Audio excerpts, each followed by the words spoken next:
There comes a moment in life when you have to ask yourself a hard question. Am I helping others, or am I being used? We live in a world that praises selflessness, that tells us to be available, to serve, to give endlessly. And many of us grow up believing that our value lies in our ability to be useful to others. But here's the truth that no one tells you.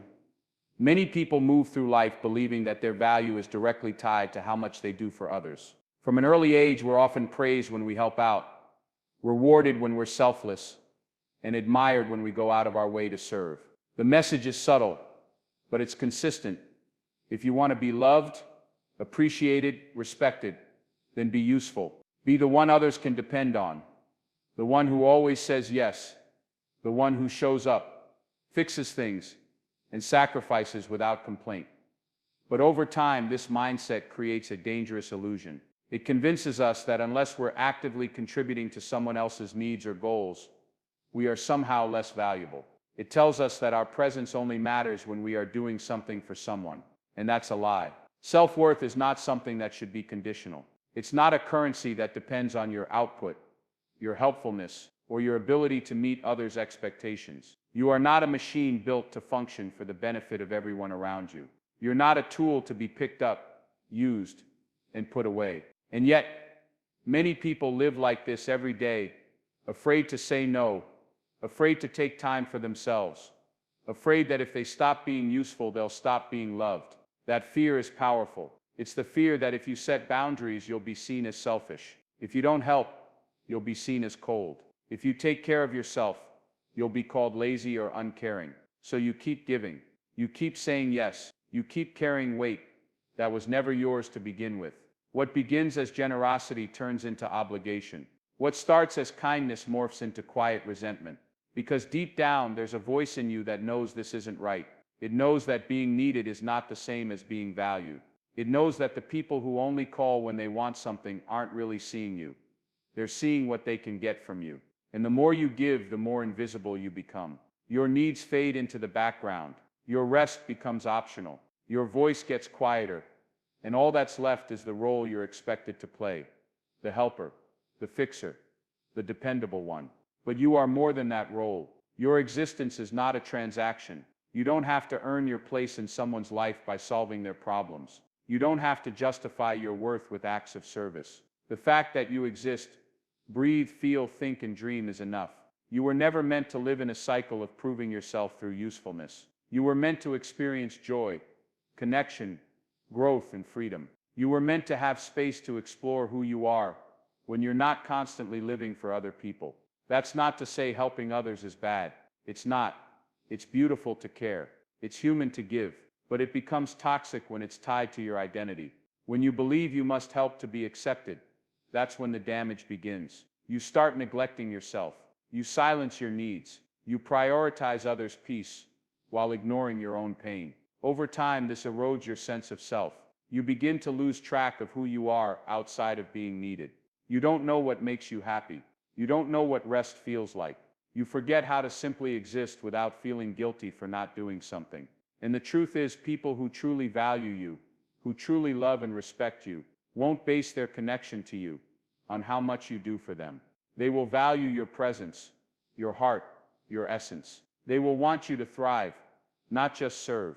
They will celebrate your boundaries and respect your time.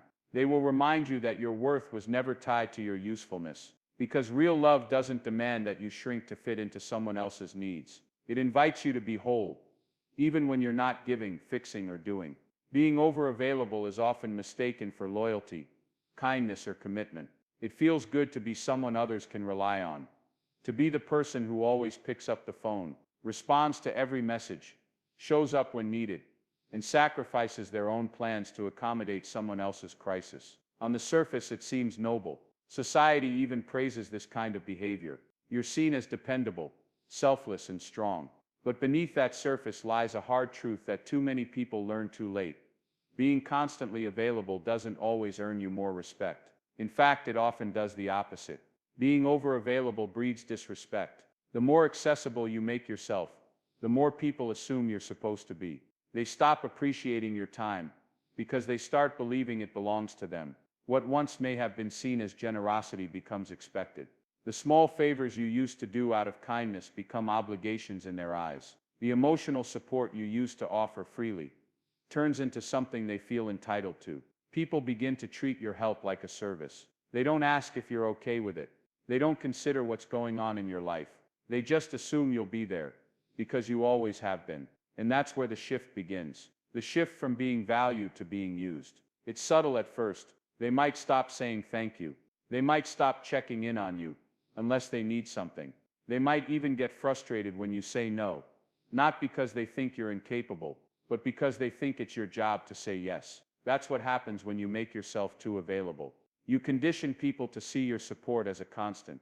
They don't consider the effort behind it. They don't see the energy it costs you, the sleep you lose, the plans you cancel, or the peace you sacrifice. All they see is someone who's always there, and in their minds always should be. It's easy to think this is just how relationships work, that if you love someone you show up no matter what. And yes, relationships do require effort. They do require showing up. But there's a difference between mutual support and one-sided availability. If you're always the one adjusting, always the one making room, always the one giving time, while others take it without question, that's not a healthy relationship. That's a pattern of imbalance. An imbalance always leads to resentment. It builds slowly, silently, one ignored message at a time, one favor too many, one moment of being taken for granted that chips away at your spirit. Until one day you realize you've built your life around other people's needs, while yours have gone unmet. The worst part is people don't even realize they're doing it. They don't see that their casual expectations are quietly crushing you. They don't recognize that their comfort has come at the cost of your boundaries, and they won't realize it unless you stop, unless you draw the line. Because respect isn't given to those who give everything, without question. Respect is given to those who show that their time, energy, and presence have value. And value is recognized only when it's protected. If you're always available, people will test your limits, not always out of malice, but out of habit. Human nature pushes toward what's easy and accessible. And if you never say no, you teach them that your time is unlimited, that your needs are flexible, that your life revolves around theirs. And they will believe that until you prove otherwise. That's why boundaries matter. Not to shut people out, but to remind them that your presence is a privilege, not a given. That your help is a choice, not a responsibility. That your availability has limits, and those limits are what demand respect. You don't earn more love by erasing yourself. You don't gain admiration by becoming someone's lifeline at the expense of your own sanity. If anything, you lose it. Not because you aren't worthy, but because people stop seeing you clearly. They see the service, not the soul. They see the convenience, not the cost. And if you let that go on for too long, you'll forget how it feels to be valued, simply for being you, not for what you can do. Burnout is often worn like a medal in today's fast-paced, hustle-driven world. People boast about sleepless nights, back-to-back schedules, and pushing themselves to the edge, as if it's proof of commitment, toughness, or success. "I'm so busy" has become a badge people wear with pride, as if being constantly exhausted is the ultimate proof that they're doing something right. But behind that pride lies a dangerous lie. Burnout is not a badge of honor. It's not something to celebrate. It's a warning signal, a red flag, a deep cry from your body and mind that things have gone too far for too long. The glorification of burnout comes from a culture that equates productivity with worth. If you're not always grinding, always hustling, always saying yes, then you're seen as lazy or unambitious. This mindset convinces people that rest is weakness, that taking a break is falling behind, that saying no means letting others down. So we push. We keep working late, picking up extra responsibilities, saying yes even when our gut says no. We ignore the exhaustion. We dismiss the headaches. We tell ourselves that we'll rest later, that we can't afford to stop now. And slowly, almost invisibly, we slide into burnout. At first, burnout doesn't scream. It whispers. It starts with a bit of tiredness that sleep doesn't fix, a growing frustration that's hard to name, a lack of motivation where there used to be passion. You keep going, thinking it's just a phase, but it builds. You begin to feel emotionally numb, disconnected from things you once cared about. Your patience runs thin, your creativity dries up, your energy vanishes no matter how much coffee you drink, or how many hours you sleep. You may even start to feel bitter toward the very people or tasks you used to love. And still some keep pushing, because the world has taught them that stopping is failure. But burnout doesn't make you stronger. It breaks you down. It steals your joy, your clarity, your sense of purpose. It turns daily life into survival mode. You start waking up dreading the day before it even begins. You lose the ability to focus, to enjoy simple things, to feel fully present in your own life. And this suffering is often invisible to the outside world. From the outside, you still look committed. You're still checking boxes, meeting deadlines, being the person who can handle it all. But on the inside, you're running on fumes, disconnected from your own needs and well-being. The truth is, burnout doesn't mean you're strong. It means you've gone too long without honoring your limits. It means you've given so much to everything and everyone else that there's nothing left for yourself. It means you've been performing strength instead of living in balance. And the longer you wear burnout like an achievement, the more damage it does, not just to your health, but to your relationships, your creativity, your ability to truly show up as yourself. This damage doesn't just heal with a weekend off. Recovery from burnout takes time. It takes unlearning harmful beliefs about worth and work. It takes courage to say no, to draw lines, to admit that you are not a machine, and that your well-being matters more than your output.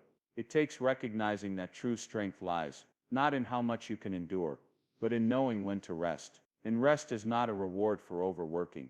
It is a necessity. It is not selfish. It is not optional. It is how you protect the energy that fuels every part of your life. Burnout is not a trophy you earn for pushing past your limits. It is a sign that something needs to change. It's not proof that you're dedicated. It's proof that you've been ignoring yourself. And if we keep praising burnout as some noble sacrifice, we will keep losing the very things that make life meaningful: joy, peace, health, and presence. It's time to stop glorifying exhaustion and start valuing balance. Because life isn't meant to be a test of how much you can take. It's meant to be lived fully, freely, and without burning yourself out, just to prove that you matter. There's a difficult truth that many compassionate, kind-hearted people struggle to accept. You can't save people who are draining you. No matter how much you care, how deeply you love, or how hard you try, there are people in this world who will take everything you give without ever growing from it. These are the people who live in a cycle of crisis, chaos, and emotional dependence, and who, consciously or not, pull others into their storm.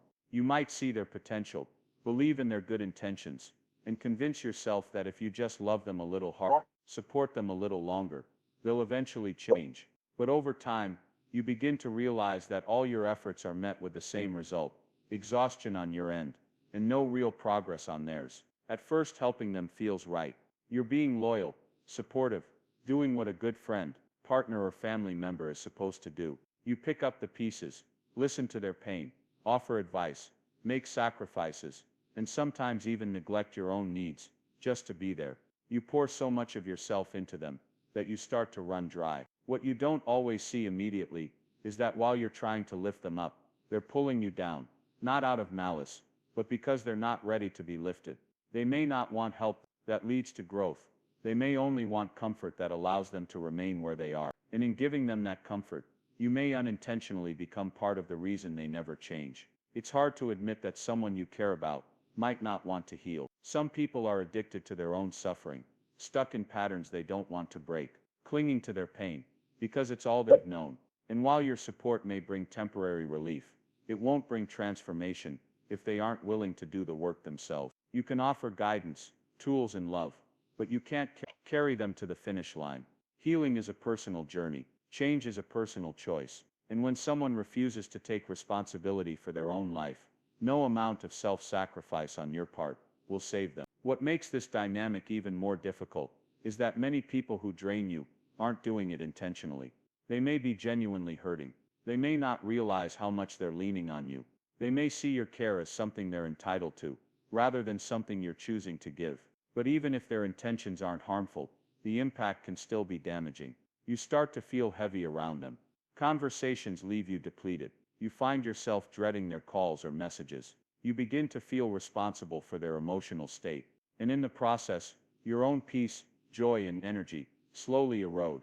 It's easy to feel guilty when you start pulling back. You tell yourself that walking away means you're giving up on them. that setting boundaries makes you cold or heartless. But the reality is, protecting your own energy is not a betrayal, it's an act of survival. You are not obligated to be someone's emotional dumping ground. You are not responsible for carrying someone through life at the cost of your own. There is a difference between helping and enabling, between compassion and codependency. And the moment you realize that difference is off, the moment you begin to reclaim your life. Some people need to face their struggles without a safety net. They need to fall, to feel the consequences of their choices, to sit with their discomfort long enough that they are finally moved to change. And if you're always there to catch them, they may never reach that point. Sometimes the most loving thing you can do is step back, not to abandon them, but to give them the space to grow. You can still love someone deeply and choose not to let them drain you. You can still care and recognize that your own well-being has to come first. You can't heal in an environment that constantly harms you, and you can't thrive while trying to keep someone else afloat who refuses to swim. Letting go doesn't mean you failed. It means you've realized that your energy, your peace, and your life are not negotiable. You deserve relationships that nourish you, not ones that slowly wear you down. The people meant to walk beside you will not demand your sacrifice. They will value your presence and grow alongside you. And those who don't, they may just need to walk their own path alone. There is a fundamental difference between surviving and thriving, and too many people live their entire lives stuck in survival mode, never realizing that they were meant for more. Survival is about getting through the day. It's about waking up already tired, carrying emotional burdens in silence, doing what's expected, meeting others' needs, and going to bed with the haunting sense that something is missing. It's a routine filled with doing, rather than being. It's a life where you're constantly responding to the world around you, instead of creating a world that reflects who you are inside. And over time, this kind of living starts to feel normal, even though it's anything but. People often mistake endurance for strength. They believe that if they can just make it through another day, hold it together for another week, ignore their needs for a little longer, that they're doing something admirable. And yes, there is strength in surviving, but survival should not be the goal. It should not be the standard. Because when you live in survival mode long enough, you start to forget what it feels like to breathe deeply, to feel joy for no reason, to wake up excited instead of anxious. You become so used to putting out fires and navigating stress that peace starts to feel unfamiliar. You convince yourself that as long as things aren't falling apart, then everything is fine. But not falling apart is not the same as being whole. The truth is, you deserve more than just getting by. You deserve space to thrive. Thriving means living in alignment with your values, your passions, and your truth. It means having time to rest without guilt, to create without pressure, to love without fear, and to say no without explanation. It means existing in environments that support your growth instead of stunting it. It means being surrounded by people who see your worth without requiring your pain. But none of that is possible when your life is built only around survival. So many people are trapped in roles, relationships, or routines that drain them. They stay because they're used to the struggle. They've adapted to the discomfort. They've learned how to cope instead of change. But coping is not the same as healing. It's not the same as evolving. You can adapt to a toxic environment. You can become skilled at managing pressure. You can learn to smile through burnout. But none of that is the same as living fully. You weren't born to merely function. You weren't created to just perform duties, pay bills, fulfill expectations, and repeat. There is a part of you that craves more, that quietly longs for lightness, purpose, connection, and freedom. That part of you is not unrealistic or selfish. It's the truest version of who you are. To thrive, you need space. Space to think, to breathe, to reflect, to grow. Space to ask yourself what you really want, not just what others expect of you. That kind of space doesn't happen by accident. You have to fight for it. You have to unlearn the belief that rest is laziness. You have to challenge the fear that says you'll fall behind if you slow down. You have to walk away from people who only value you when you're useful. You have to stop justifying your dreams and start protecting your energy like it matters, because it does. It can be hard to believe you deserve that kind of life, especially if you've spent years putting yourself last. But thriving isn't reserved for the lucky or the privileged. It's a right, not a reward. And claiming it starts with making different choices. Choices that may seem selfish, but are actually essential. choices that might disappoint others, but finally honor yourself. You don't need anyone's permission to choose peace. You don't need to explain why you want more than just getting through the week. You deserve to live a life that feels good on the inside, not just one that looks okay from the outside. When you give yourself permission to step out of survival mode, you begin to rediscover your voice. You start to make decisions that reflect your worth. You realize that life doesn't have to be a constant struggle to stay afloat. It can be a journey of joy, growth, depth, and fulfillment. But that kind of life doesn't show up while you're buried in stress and sacrifice. It only comes when you carve out space for it, not later, not someday, now. Because thriving is not a luxury, it's your birthright, and you don't need to earn it by breaking yourself down first.